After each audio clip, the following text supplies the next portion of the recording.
All right, the road to the 2026 Invitational has finally begun. At least as far as Ubisoft is concerned. Yesterday, we got two more pieces of the puzzle that will help us unravel the mystery about who is going to waltz through the rest of 2020 as your next world champions, or maybe even the same world champion as before. The announcement of the direct invite spot, as well as the 4 groups. So I'm just going to swallow my non-existent ego and get the hard part out of the way first. The invite went to G2 after all. Reigning world champions, it's G2! You didn't see that coming? There's a part of me that wanted to start this video by pretending to have a nightmare about Milos revealing the team on stream yesterday, and then going, well, no way, that definitely didn't happen, and then looking at my phone and letting out a no, like Darth Vader did it at the end of Revenge of the Sith. Let me just state this clearly and for the record. No, I don't hate G2. No, I don't think there was another team that had accomplished more than they did. The points I touched on in the video about why I don't think they do and still don't deserve the spot at the 6th Invitational, all of those points still stand, and even Pengu agrees that they shouldn't be there. But the fact of the matter is, there just wasn't a team that accomplished nearly as much as they did within the past 6 to 9 month span, despite all of their failures in 2019 to qualify traditionally. And I still don't buy the whole storyline that just because they won the Invitational last year that they should have a spot to defend their world championship. And if you're still telling that's the main reason they got the invite, there's the door, see you later. But honestly, I'm tired of talking about it now. Everybody under the sun has been debating G2's competency for these past 2 months, and I kind of want everyone to shut up about it because at this point, they've already gotten the invite. Now it's just a matter about how they're going to perform. And I deliberately stopped myself from doing any analysis on this event prior to knowing what the groups were, and a lot of people were thinking that G2 were going to get group staged, but now we have that information as well. So let me give you a quick overview. Group A is Empire, FaZe Clan, Dark Zero Esports, and Fnatic, which is one team from every region. It's the only group in the Invitational that has one group from all 4 main regions, and it's a rematch for 3 of these teams from Group D of the Raleigh Major. If you remember how that group stage went, Fnatic, FaZe, and DZ were all in the same group at that event as well. So there's the potential for like some revenge storylines, and one of those 3 has to make it out again. Group B is Rogue, Navi, Space Station, and TSM, which is 2 Latin American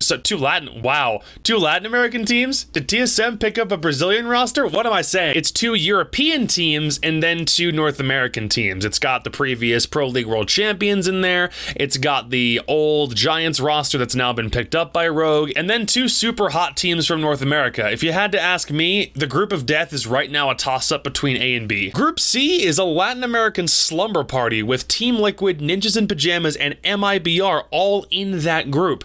And then the Giants are there too. And then Group D is Team Reciprocity, Wild Card Gaming, BDS Esport, and G2 Esports. And that one to me is one where I don't really know how to call it. Pardon my use of their name again, but that group is the biggest wild card to me in terms of how it plays into the rest of the Invitational. I don't want to get too deep into analyzing the groups just yet. We have plenty of time between now and the beginning of February to do that, but I've got many different kinds of breakdowns prepped before the event starts. Ones by region, by group, overall event predictions, previous expectations, everything you need to know going into the Invitational to have as much information as you can so you can come to your own conclusions about who's going to walk away as your world champions and who's going to get knocked out in the group stage.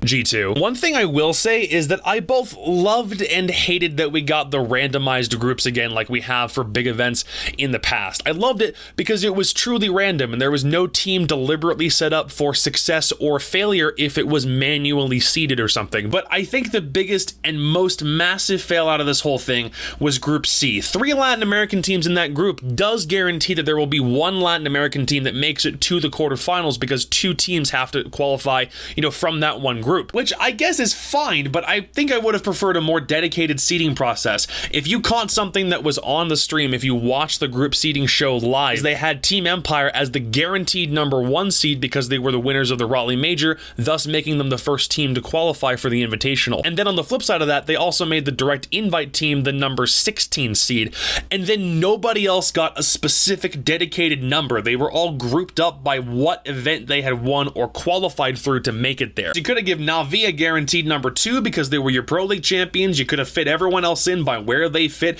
in the Pro League Season 10 finals in Japan. You could have had the minor winners up there, higher than the qualifiers, which they did, but no one else. It wasn't dedicated. I feel like it was half-assed. I feel like somebody from Ubisoft or ESL just kind of went, just randomize the groups again. We don't have any better ideas. LOL. There's a multitude of ways you could have done this differently to avoid this kind of thing happening, but oh well.